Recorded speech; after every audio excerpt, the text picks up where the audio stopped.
Oke, di video kali ini aku bakal ngejelasin tentang soal terakhir dari slide minggu ke-8 tentang pertandingan bola.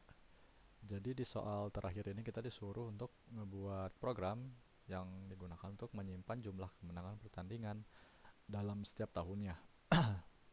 Nah, kita mungkin bisa baca dulu ya soalnya kayak gimana. Jadi nanti itu inputannya tuh ada 3 baris, di mana setiap barisnya itu data. Setiap barisnya itu data kemenangan dari suatu tim tertentu. Nah, data kemenangan berupa beberapa bilangan yang dipisahkan oleh spasi yang menyatakan jumlah kemenangan suatu tim bola setiap tahunnya. Masukannya pada setiap barisnya berakhir apabila bilangan adalah negatif. Nah, jadi nanti outputnya itu berupa 3 bilangan yang menyatakan rata-rata kemenangan dari 3 tim tersebut setiap tahunnya. Nah, jadi kita disuruh untuk ngelengkapin nih sub program yang udah ada dari soalnya ini. Nah, jadi kita mungkin bisa boleh ngebayangin dulu ya yang dimaksud soal itu gimana. Jadi kurang lebih kayak gini ya. Jadi nanti itu kan bakal ada 3 baris input kan. 3 baris aku nomborin aja lah. Tapi nanti kalau di piranti masukannya kan bakal ada angkanya. Ini buat ngemudahin aja. Jadi kan nanti itu ada 3 baris. Barisnya itu setiap masing-masing baris itu data kemenangan dari suatu tim tertentu yang dipisah spasi kan tadi itu. Nah, jadi kayak gini kurang lebih. Misalnya tuh ada tim A. Tim A ini misalnya inputannya kayak gini lah. 10 maaf, spasi ya. Di situ spasi. Misalnya 7 3 11 misalnya tuh. Terus di sini akhirannya -1. Kan karena inputannya itu berakhir kalau ada bilangan negatif akhirannya tuh. Nah, ini misalkan ini inputan untuk tim A. Terus ada lagi misalnya tim B, let's say angka apa aja lah, satu lagi. Nah, untuk tim C misalnya ini yang terakhir, terus ini 33 9 10 -2. Nah, jadi ini kurang lebih inputannya nanti kayak gini. Salah satu contohnya kita pakai buat contoh. Nah, jadi nanti itu baris pertama nih nanti itu bakal dimasukin ke total ke array atau data list kemenangan tim A. Yang dimasukin itu cuman angka-angka non negatif. Jadi 10 7 3 11 doang yang bakal dimasukin ke array tim A nanti itu. Sedangkan tim B nanti cuman ada 11 sama 8. Minus satunya nggak dihitung ya. Yang negatif itu nggak dimasukin, itu buat penanda aja kalau itu tuh inputannya berakhir dari sampai situ. Nah, untuk tim C nanti bakal ada 33 9 10 di array tim C-nya nanti. Nah, nanti keluarannya itu berupa 3 bilangan yang menyatakan rata-rata kemenangan dari 3 tim tersebut. Nah, ini kan udah jadi kita udah punya inputannya nih. Itu kan kurang lebih inputannya. Nah, nanti outputnya tuh bakal kayak gini. Misalnya baris yang 1 2 3 ya. Outputnya tuh nanti dia bakal ngitung rata-rata kemenangan dari 3 tim tersebut. Nah, nanti kita tuh bakal ngitung dari total 3 baris ini array-nya.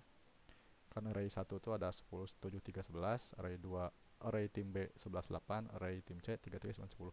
Nanti kan kalau rata-rata itu ya kita tinggal jumlahin aja total kemenangannya dan kita bagi sama jumlah datanya. Berarti kan ini untuk tim A berarti ada 17, 20, 31. 31 dibagi ini ada 4 data kan. Berarti 31 bagi 4 pokoknya tuh. Ya kita tulis aja lah 31 bagi 4 pokoknya tuh. Eh, tim B ini ada 19 bagi 2. Nanti tim C 33 tambah 9 tambah 10 dibagi 3 karena ada 3 data. Berarti 42 32 bagi 3. Ya ini pokoknya outputnya sebenarnya hasil dari operasi pembagian inilah ya hasilnya tuh. Ini mungkin angkanya kurang enak kan, jadi ya saya malas juga ngitungnya. Oke, kita mungkin bisa langsung aja ke programnya, program benerannya kayak gimana. Nah, jadi kan tadi udah kebayang ya, soal kurang lebih program itu bakal kayak gitu. Ini inputannya, ini outputnya nanti. Nah, jadi kan kalau di pseudocode itu kalau kita buat function atau prosedur kan itu harus di atas main programnya kan ya, kayak gini. Nah, jadi ini udah benar ya, dari soalnya urutannya udah benar, ada prosedur functionnya di atas main program. Nah, oke, jadi kita mungkin bisa fokus ke, sebenarnya bisa fokus ke main program dulu ya kita. Ya main program kita ngedekel kamus ya. Pasti kan ada array kan, tadi aku udah bilang kita karena masih ngejelasin tentang array, belajar tentang array, jadi kita pakai array. Pasti ada arraynya gitu. Jadi ya kita masukin aja 100 lah ya, 100 data of integer. Ya karena tadi total data kemenangan itu ya dalam data tipe angka ya, bilangan bulat, bilangan bulat of integer jadinya. Nanti ada n integer juga, n itu data kemenangan ya. Jadi misalnya kalau tim A ini ada n-nya ada 4, n2 itu ada 2, ini 3 gitu. N tuh kayak gitu. Nah, di sini aku manggil prosedur input data dan function rataan. Nah, oke, langsung kita jelasin, aku bakal ngejelasin apa itu prosedur input data dan function rataan. Jadi input data itu kurang lebih kayak gini ya. Kita misal langsung pelan-pelan aja. Jadi input data itu ada input output, T, tab tabel goal ya, tab goal ini tadi di main programnya itu kita pakai jadi array ya sebenarnya tab goal itu. Nah, tab goal itu kan T itu array. Nah, di sini ada array, terus ada n integer, masukannya itu ada dua, berarti ada array sama integer. Nah, kamusnya ini ada n, ada data berupa data tipe integer, buat nanti aku bakal jelasin di algoritmanya. Nah, terus di algoritmanya nanti bakal ada input data yang bakal nerima inputan dari usernya. Jadi, nah nanti kan berarti pertama-tama si algoritma ini bakal minta inputan dari user. Misalnya kita ketik angka enak lah ya, misalnya 2 aja. Data ini nanti bakal dimasukin ke array ya, nanti si data ini tuh. Nah, n-nya tuh nanti kita deklarasi n itu awalnya 0 kan. Karena setiap index itu mulainya dari 0. Nah, n itu 0, berarti kalau end itu n minus 1. Jadi dia bakal si n ini tuh bakal mulai dari minus 1. Nah, kalau di array minus 1 itu akan selalu menjadi indeks dari si array yang paling terakhir. Jadi kita awalnya itu kan 0 kan array itu. Selanjutnya kan 1, selanjutnya 2, 3, 4, 5, 6, 7. Nah, untuk kasus ini kita kan nggak selalu tahu array data ini tuh bakal punya berapa data gitu, nggak pasti gitu. Jadi kalau nggak pasti gitu dan kita pengen ngakses indeks paling terakhirnya itu, ya simpelnya kita pakai min satu ini akan selalu menjadi indeks paling terakhir dari array tersebut. Jadi ya min satu ini kita dapat dari 0 di minus 1, kurang lebih kayak gitu ya. Eh, untuk operasi n ini, kenapa n itu end ini n minus 1. Nah, oke, jadi n itu n minus 1 ya. Kita ada looping di sini while data lebih besar dari 0. Nah, ini kan while ini tuh buat ngecek selama si inputannya, kan tadi disuruhnya selama inputannya bukan bilangan negatif ya. Nah, kan barisnya itu berakhir apabila bilangan adalah negatif. Jadi kalau misalnya selama inputannya itu bukan bilangan negatif, maka lakukan gitu. Nah, kita kan tadi inputannya 2, berarti masuk dong ya. 2 itu kan lebih besar daripada 0, maka lakukan t. T kan tadi array dengan indeks n plus 1. Nah, si n nya tadi kan minus 1 ya, n itu berarti di plus 1 berarti 0, berarti mulai dari sini datanya berarti masuk nih 2,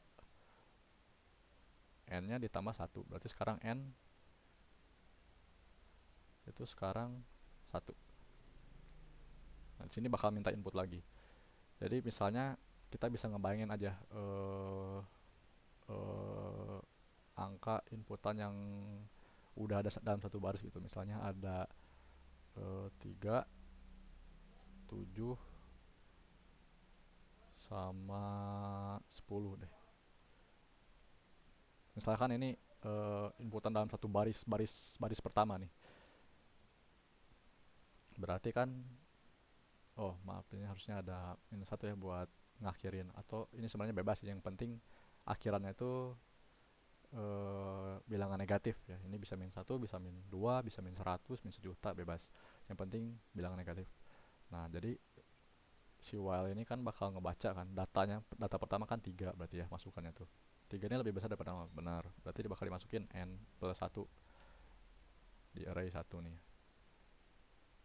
Oke, dimasukin data, n-nya plus 1, n-nya jadi 1. Sekarang minta inputan lagi, ngecek inputan selanjutnya. Berarti kan ada 7 selanjutnya. 7 itu lebih besar daripada 0, benar. Dimasukin ke n1 ya. N t indeks n plus 1. Tadi kan n itu 1 kan. Berarti masukin.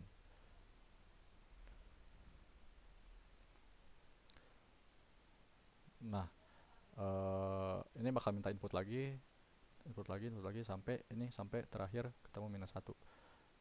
Kalau udah minus 1, dia kan nggak bakal ngemasukin ya, nggak bakal masuk ke perintah sini. Nah, udah deh. Kita berakhir di n itu, jadi berarti ada tadi terakhir sampai 1 kan sebenarnya. Jadi n ini totalnya ada 3 ya. Jadi kita dapat array yang udah jadi, isinya 3, 7, 10, n-nya itu 3. Karena tadi n itu kan berakhirnya sampai indeks 2 kan, ditambah 1 jadi 3. Nah, pokoknya n tuh outputnya selalu total isi datanya. Input data kurang lebih prosedurnya kayak gitu. Nah, selanjutnya kita ada function rataan. Ya, function rataan ini logikanya simpel aja ya. Kita kan punya array masukan yang udah jadi. Misalnya contoh array yang atas tadi dah 3, 7, 10. Ini misal T kan. N tuh tadi kan kita masukin 3 berarti kan. N tuh 3. Dia bakal ngeluarin real. Karena kalau rata-rata kan pasti kemungkinan nggak selalu bilangan bulat kan. Oke, jadi kamusnya kurang lebih kayak gini. Ada zoom, ada i. Zoom, ada i ini tuh buat apa? Ini kurang lebih buat di ya algoritmanya kita sembari dijelasin. Jadi itu dimulai dari 0. Jadi ini gunanya buat ngeakses indeks si array ini. Jadi kan array itu mulai dari 0 kan. Ini buat ngeakses setiap elemen yang ada di array. Nah, jadi ini mulai dari 0. Sedangkan jumlah ini buat total dari isi dari elemen itu. Jadi misalnya indeks 0 itu 3. Nanti kok kan kalau rata-rata kan kita mau ditambah semuanya kan. Berarti 3 tambah 7 tambah 10. Nah, jumlah itu buat menampung semua nilai itu. Dimulainya pasti 0 kan jumlah. Nah, jadi ada looping lagi nih. Selama itu lebih kecil sama dengan n-1. n-1 itu kan tadi berarti 2 kan. Kenapa dimulainya dari 2? Ya karena i-nya mulainya dari 0. Berarti kita mau mulai dari 0, 1, 2 gitu. Nah, sekarang selama ya berarti tadi terpenuhi kan. 0 itu lebih kecil sama dengan dari n-1. n-1 itu 2. Berarti benar ya, 0 lebih kecil sama dengan 2. Maka lakukan jumlahnya. Jumlahnya itu jumlah berarti 0 kan. Jumlahnya itu masih tetap 0 kan. 0 ditambah ini t ya. T i itu kan tadi 0 ya. Berarti t 0. Berarti kita ngakses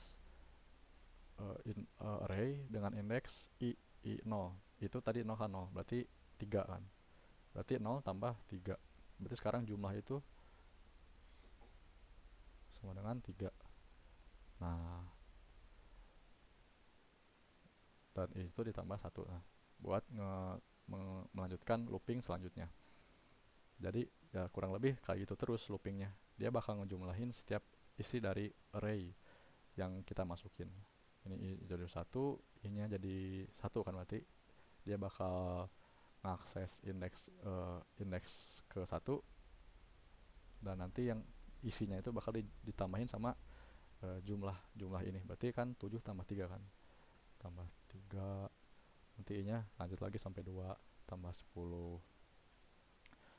Nah, udah aja sampai di 2 ini kan lebih kecil sama dengan 2 kan. Nanti kan waktu diiterasi ke 2 itu nanti i-nya ditambah jadi 3 kan. 3 itu kan lebih kecil sama dengan dari 2 kan, n-1. Berarti udah stop. Nah, nanti jumlah tuh kita bakal dapat segini. 3 tambah 1 tambah 10 sama dengan 20 kan. Nah, nanti ini outputnya. Kan function itu selalu ada output ya. Bakal ada return, itu return. Dia nggak bakal nge-return jumlah dibagi n. Jumlahnya kan 20. Berarti dibagi n. N tadi kan kita udah dimasukin ya, udah tahu dari prosedur input data. Nah, nanti dia bakal ngorein 20 bagi 3. Nah, kurang lebih rataan kayak gitu. Nah, udah deh. Kita tinggal di main programnya, kita tinggal manggil-manggil prosedur sama function tadi yang udah kita buat. Nah, kita mulai aja algoritmanya. Kamusnya dulu aku jelasin ya. Jadi kan ada T array kan tadi, buat array-nya, buat array masing-masing tim, and buat total data yang ada di masing-masing tim. Karena kita mau manggil prosedur input data dan function dataan, jadi kita simpan lagi di kamus. Kurang lebih ya miripin aja kayak yang kita penulisan function tadi sama prosedur tadi. Jadi algoritmanya gini, yaitu mulainya dari 1 selama i lebih kecil sama dengan dari 3. Kenapa 3? Karena tadi kan ada 3 baris doang kan, berarti benar.